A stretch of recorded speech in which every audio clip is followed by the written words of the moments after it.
What if your reality isn't random? What if there's a law older than any language, older than religion, older even than memory that has shaped every moment of your life without you knowing? Not a metaphor, not philosophy, but a code. Supple, precise, unbreakable. And what if this law isn't hidden in some distant scripture or secret society, but has been right in front of you all along? As above, so below. You've heard it, maybe in passing, maybe in wonder, but what if that phrase wasn't poetic? What if it's the operating system behind everything? Your thoughts, your emotions, the events that circle you. Not coincidence, but correspondence. This is not belief. This is not magic. This is structure, vibration, reflection, and you don't need to believe it for it to work. It's already working, right now, in this moment, as you read. But here's the truth. No one told you. You can shift it. You can align with it. You can remember what you've forgotten, that your vibration is not a symptom, it's a source. So don't take my word for it.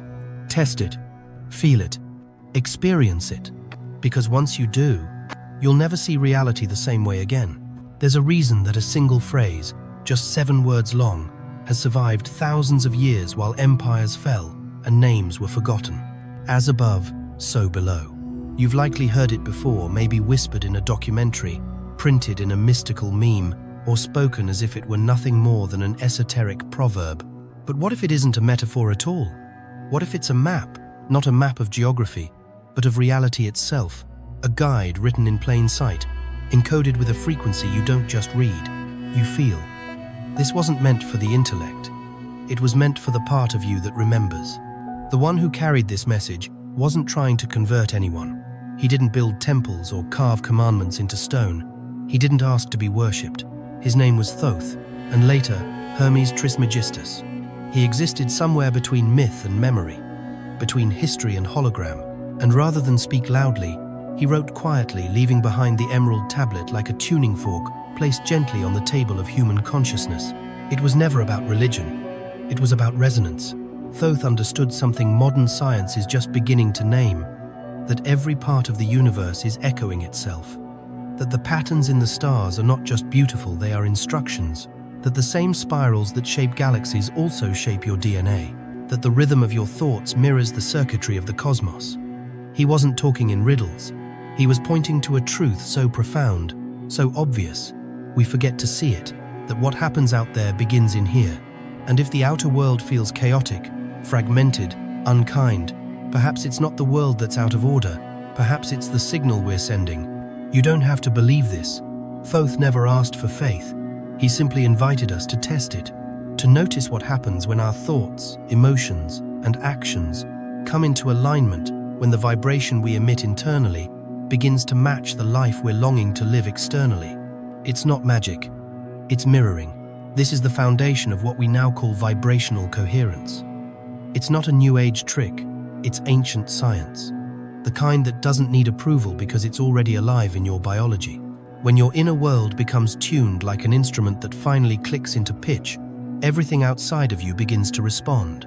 The universe doesn't resist alignment, it rewards it. This is what Thoth meant.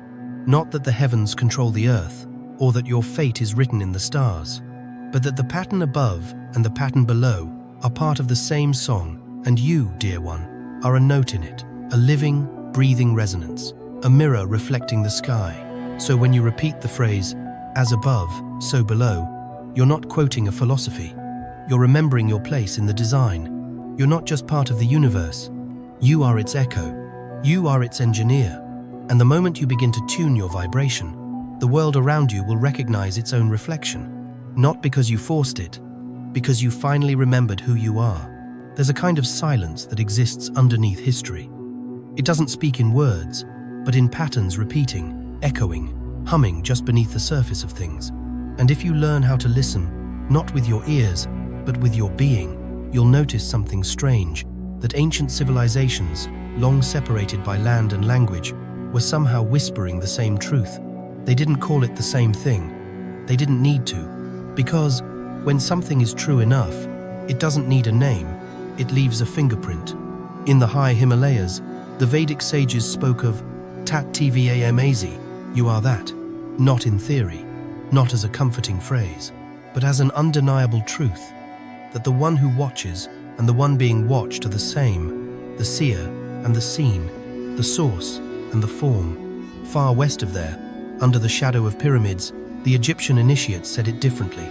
They spoke through symbols, eyes, birds, spirals, but the message behind those glyphs mirrored the same idea, that man was a reflection of the divine, that the body held the structure of the heavens, that each soul walked as a microcosm of the sky.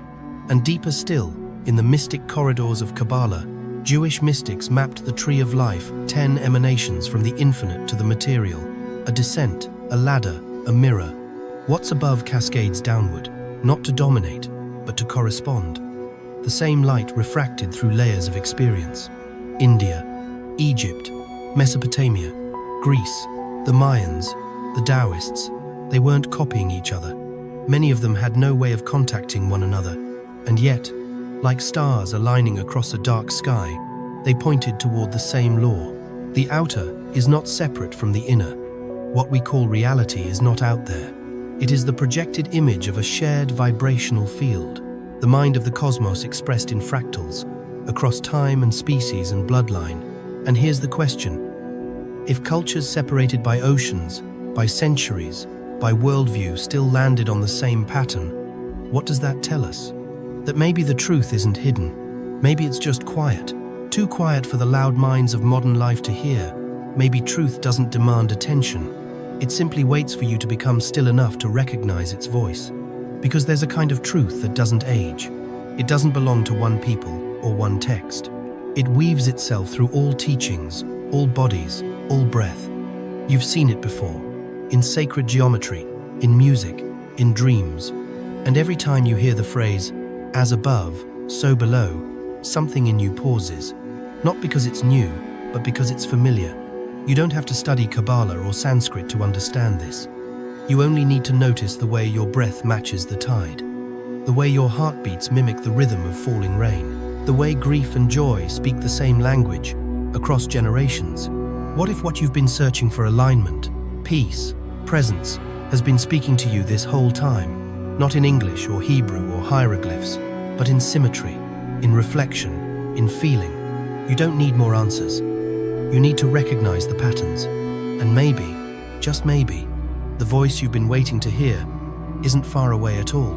It's the same one that spoke through every civilization, every sage, every star. It's speaking through you now. You've read the books. You've burned the sage. You've sat in silence, whispered affirmations, listened to guided meditations that promise to rewire your brain. Maybe you even wrote your intentions down, lit candles, visualized, and still nothing really changed. Maybe you felt peace for a few moments. Maybe you had glimpses of clarity. But then came the arguments, the fatigue, the bills, the creeping doubt that maybe this is all just theory. And here's the thing no one really tells you. For many people on the spiritual path, this happens. Not because you're doing it wrong, not because the ideas aren't true, but because there's something missing, something crucial. It's not about how much you know, it's about how deeply you vibrate. See, vibration is not a concept. It's not something you chant or think about. It's the felt frequency of your state of being moment to moment. And most spiritual seekers fall into a subtle trap. They collect wisdom like artifacts, but forget to tune their lives like instruments. Reading about peace doesn't create peace. Chanting words of gratitude won't rewire your field if your nervous system is still locked in fear. And visualizing abundance while breathing scarcity only confuses the energy you send out. The universe doesn't respond to your words. It responds to your coherence. And coherence can't be faked. You can say, I am love, but if your body is tight, if your thoughts are spiraling, if your actions are rooted in proving or protecting, you're not vibrating love. You're reciting it. This is the fracture that no amount of spiritual content can fix. Because most of what we're taught is focused on input. Listen more, learn more, read more. But the shift happens not when you consume more, but when you return. Return to where? Nature. Because nature doesn't chant. It doesn't try. It doesn't argue with what is. A tree doesn't wonder if it's spiritual enough. A river doesn't stress about its affirmations. They simply vibrate in full alignment with their design. No resistance, no performance, just being fully, and that's where the doorway opens. When you begin to remember that spirituality isn't something you do, it's what you are when you stop trying so hard to prove it. Sit with a tree long enough, and you'll realize it doesn't speak, but it teaches. It doesn't preach, but it heals. And in that stillness, something ancient inside you reawakens. The part that doesn't need more information, just integration. The part that doesn't need permission to feel whole. The truth is, your body knows what your mind has forgotten. And until your practices become a lived frequency, until they move from your notebook into your nervous system, nothing will really shift. But the moment you stop trying to be spiritual, and instead begin living as if you already are, that's the moment vibration takes root. That's the moment the practice becomes real. That's the moment the world starts responding. Look closely at a sunflower, not with your eyes, but with your breath. Look the way ancient eyes used to before numbers, before names. Watch how the seeds spiral outward, never colliding, never wasting space. Each curve follows an invisible law, sacred and precise. This isn't just beauty, it's blueprint. Now trace that same spiral in the curve of a seashell, then again, in the shape of a galaxy, then once more, in the coils of your own DNA, and finally, in the folds of your cerebral cortex, the very place where thought is born. What connects them? A pattern, a proportion, a whisper beneath form known as the golden ratio phi, or 1.618. It shows up everywhere. Life is allowed to grow without interference. Artists found it in the spacing of the Parthenon. Architects used it in cathedrals. But the mystics, they saw something more. They saw proof that the outer world and the inner world were not separate domains. They were reflections. This geometry doesn't just build trees or temples. It builds you, the structure of your lungs, the distance between your eyes, the branching of your nerves. All of it echoes the same divine math. And the more you look, the more you'll begin to feel, not as a concept, but as a kind of reverent, knowing that you are a sacred design, not symbolic, literal. There is nothing random about you. You are not here by chance. You were built to carry memory, not just of this life, but of a time before time. When the universe first echoed into form, it did so in spirals, in symmetry, in rhythm. And those rhythms still live in your bones. This is what Thoth knew, what Da Vinci sketched, what monks intuited when they traced mandalas in sand. They weren't drawing art, they were remembering home. Because sacred geometry isn't about math. It's about relationship, how things relate, how space becomes intelligence, how the leaf and the lung breathe the same design, how the neural networks of your brain mirror the cosmic web of galaxies, and how the smallest pattern is never too small to matter. You are made of these echoes, every cell, a prayer, every thought, a ripple in that holy proportion. And maybe that's why, when you stand in nature by a river, under the stars you sometimes feel like something ancient is watching you. Not as an observer, but as a mirror, not judging, just inviting. Inviting you to remember that your mind is not just a processor. It is a mirror of the sacred, a living fractal of a greater intelligence, one that never forgot you even when you forgot it. So the next time you feel lost, look again, not out there, but into the very patterns you were born with.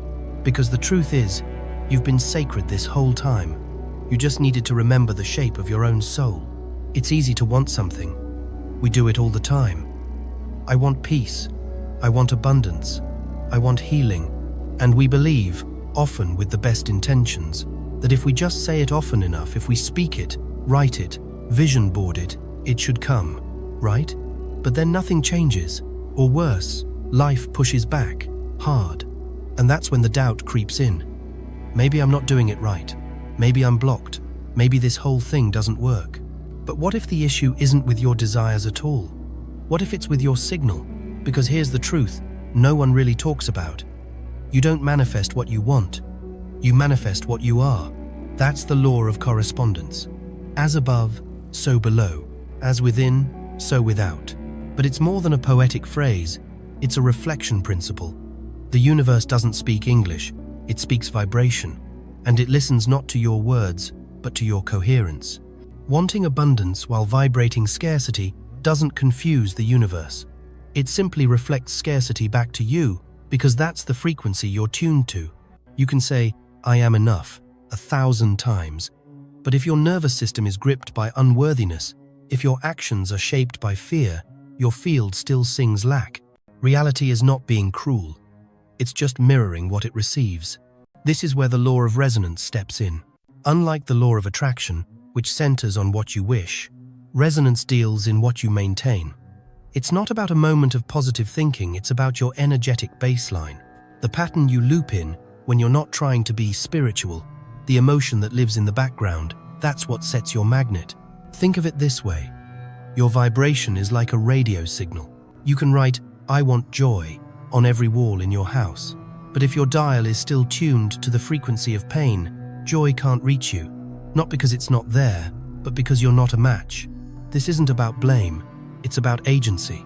Because once you understand that reality isn't punishing or testing you, it's simply responding to your tone, you get your power back. Not the power to control everything, but the power to tune. And tuning doesn't mean forcing, it means noticing. Noticing the moments your body contracts, the stories you play on loop, the way you shrink when you're afraid to be seen. Those aren't failures, they're feedback. They're showing you exactly where your signal is out of alignment. So instead of asking, "Why isn't it working?" try asking, "What am I actually vibrating right now?" And even more, am I willing to become the version of me who already lives what I long for? Because that version of you doesn't chase. They align. They breathe differently. They move differently. They feel at home in their own frequency. And once you begin to vibrate in that place, not perform it, but embody it, the world doesn't just shift. It reflects you back to yourself, brighter. That's not manifestation. That's resonance. That's correspondence. That's the mirror waking up. There's a space that lives between worlds. A thin veil, barely a breath wide, where night hasn't fully ended and day hasn't fully begun. You don't find it on the clock. You feel it. It's that moment when the world is still hushed, when the light is soft, when the sky holds its breath before coloring itself awake. In ancient traditions, they called this time Brahma Muhurta, the Creator's Hour, a sacred portal, opening roughly an hour and a half before sunrise. But you don't need a Sanskrit name to sense its power. You've felt it before, on mornings when you woke early, not because of an alarm, but because something pulled you up, quiet and clear. And for a moment, the world felt still, holy. Science is catching up to what mystics always knew. In those first few minutes after waking, your brain hums in alpha and theta waves, states where your subconscious is soft, pliable, open. It's like the ground has just thawed, and whatever seed you place there will root quickly. This is not just poetic, it's neurological, it's vibrational. And here's what most of us do with that opening. We check our phones. We scroll through chaos. We absorb yesterday's noise. And without realizing it, we set our frequency for the day through distraction, comparison, fear. The sacred gate opens, and we sleepwalk through it. But what if we didn't? What if you treated those first 3 minutes like a ceremony? No incense, no robes, just breath, just presence, just a choice. The moment your eyes open, don't reach for the world, reach inward. Say something that vibrates with where you want to live today. Not what you hope will happen, but who you choose to be. Not, "I hope today is peaceful," but "I breathe as peace."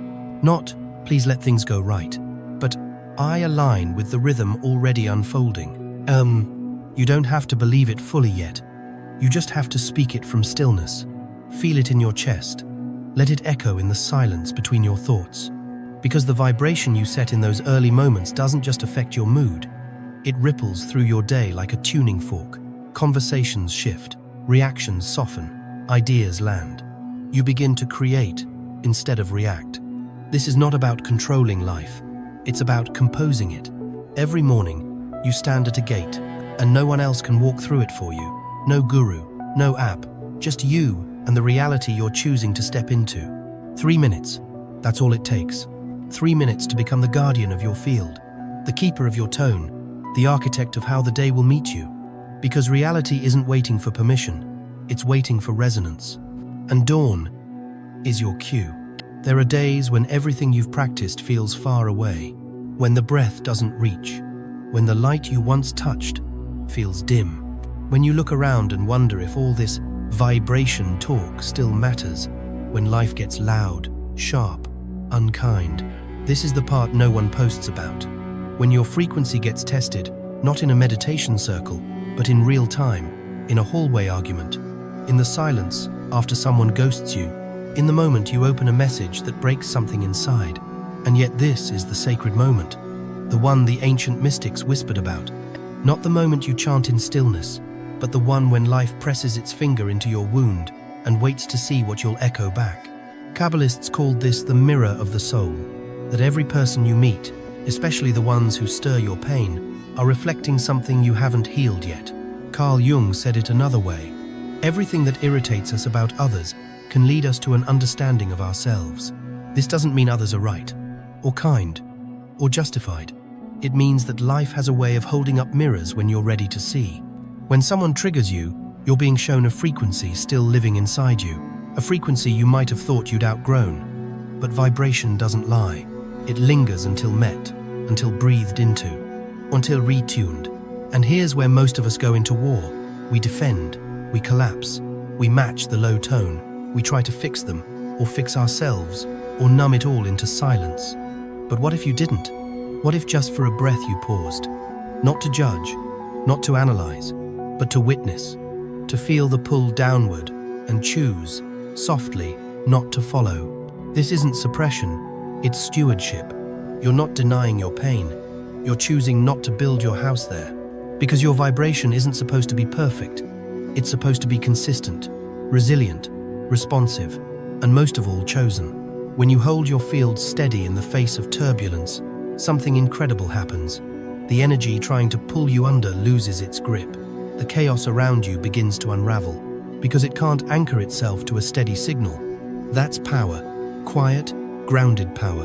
And it's in these moments when your inner world stays intact while the outer world storms that your vibration gets upgraded, not in theory, but in muscle memory. So the next time the world hurts, pause, breathe, ask, what is this teaching me about my tone? Not, how do I fix them? But, what frequency am I being invited to shift? Because sometimes the most spiritual thing you can do is not react, not match the frequency handed to you, but offer something steadier in its place. Not because you're trying to be good, but because you remember who you are. And who you are doesn't need to prove anything. It only needs to hold. You've likely heard it before. Your thoughts create your reality, and maybe that felt true for a while, until you realized that thinking alone doesn't always change things, that you could visualize every morning, say the right affirmations, hold the most radiant intentions, and still find yourself repeating the same cycles. Why? Because the universe doesn't respond to just thoughts, it responds to coherence. True manifestation isn't a mental exercise, it's a full-body broadcast, a transmission made of thought, emotion, and action aligned. When even one of these wavers, the signal gets scattered. The field receives mixed instructions. Imagine you're being like an orchestra. Your mind is the melody, your heart is the harmony, your behavior is the rhythm. When all three are in tune, what you emit is music whole, magnetic, undeniable. But if your mind says abundance, and your emotions carry fear, and your actions drip with hesitation, then what the universe hears is static. Not because it's punishing you, but because it records exactly what you send. Coherence means this: your thoughts believe it, your emotions feel it, and your actions behave as if it's already true. You don't wait to become calm. You walk like calm. You don't wish for love. You act like someone who is already loved. You don't hope for clarity. You choose like someone who trusts their own mind. That's not delusion. That's alignment. The HeartMath Institute has studied this for decades. When your heart rhythm becomes steady, when your emotions synchronize with elevated feeling, your brainwaves begin to shift. Your physiology enters resonance. Your frequency becomes coherent. And in that state, you influence not just your experience, but the space around you. This is not about faking it. It's about becoming it. You don't manifest from wishing. You manifest from embodiment. And embodiment is practice. It's small, repeated decisions. It's the way you breathe when no one's watching, the words you choose when your energy is low, the posture of your inner life when you meet resistance. Because the universe is not listening for volume. It's listening for clarity. It's like a recording device. It doesn't amplify your best moments. It simply picks up the dominant tone you emit day after day. Not your highlight reel, but your undercurrent, your bass note. And the moment you begin to notice that all three instruments, your thoughts, your feelings, your actions, have a sound, you gain the power to tune them. You stop trying to attract things from outside yourself. You start becoming the place where they already exist. And once that happens, life doesn't just respond, it harmonizes. Because now, your entire being is saying the same thing, and the universe always echoes what's said in unity. We've been taught to wait for miracles, wait for signs, wait for life to shift, for someone to arrive, for the heavens to part and send the signal that it's finally time. But the truth is far less cinematic and far more powerful. The first miracle doesn't arrive from the sky. It begins the moment you stop waiting. Because reality doesn't operate on deadlines. It moves at the speed of vibration, and the very second your field aligns, truly aligns, the shift begins. Not as fireworks, not as sudden wealth or healing, but in sensation, in coherence, in a feeling that something invisible just clicked into place. You'll know it when your breath deepens without trying, when your thoughts slow without force, when your body feels like it's exhaling a truth it forgot it was holding. That is the first miracle. Not an external event, but a remembered tone. And from there, things begin to move not because you're forcing them, but because you're finally in rhythm with the current you were always meant to ride. Synchronicities show up subtle, but undeniable. People call you you'd almost forgotten. Opportunities whisper at the edge of your awareness. The same problems arise, but they no longer shake you, because you've shifted tones, and the mirror can only reflect what you emit. And maybe most profound of all, you stop asking if it's working. You start knowing that it is, because miracles were never meant to be earned. They were meant to be tuned to. And tuning is not performance. It's not pretending to be high vibe. It's choosing again and again to act, breathe, and feel from the reality you wish to live in. That's what "I activate my vibration now" truly means. It's not a sentence. It's a signature, a signal to your subconscious, your cells, your soul. This is the frequency I choose. I don't need permission. I am ready now. So if you're still waiting, pause. Not to check if the miracle has arrived, but to notice if maybe, just maybe, you already have. And if these words found you, it's not random. You're closer than you think. Maybe the miracle isn't coming. Maybe it's been waiting for you to come back to you. Everything you've heard about frequency, about vibration, about sacred laws, it's not just spiritual poetry. It's structure, it's science, it's soul memory rising back to the surface. This isn't theory, it's embodiment. And now, you know. Not because someone told you, but because something in you remembered. Not all at once, perhaps, but enough to recognize that you are no longer who you were when you pressed play. So pause here, not to end, but to begin. Let this be your doorway, not to more learning, but to deeper listening. You don't need another book. You don't need more proof. You don't need to be more ready. You already are. The only question now is simple and sacred. What frequency will you choose to emit right now? Because in this very breath, the journey opens, and it doesn't lead outward. It leads back in,